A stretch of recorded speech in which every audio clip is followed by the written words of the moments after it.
vloedtoestande.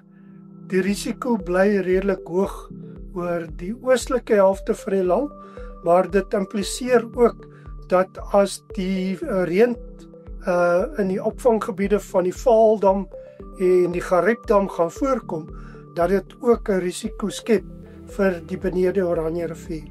Swaar reën kan weer kolkol voorkom oor die oostelike provinsies en moet ons maar bedag wees daarop. Hittegolftoestande oor die westelike dele van die Wes-Kaap, die Weskus en die westelike en noordelike dele van die Noord-Kaap.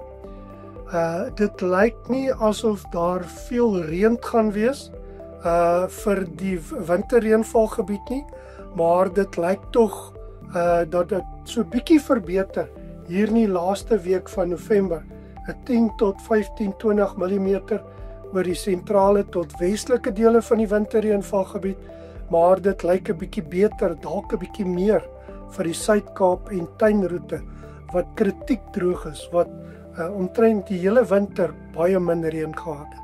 So ja, met hierdie in gedagte moet ons maar mooi beplan oor wat ons kan doen en gaan doen, maar ons moet maar behoede op ons hoede wees dat ons nie onverhoeds gevang word met vloede en baie droë en warm toestande wat skade kan veroorsaak. So mooi loop en lekker boer.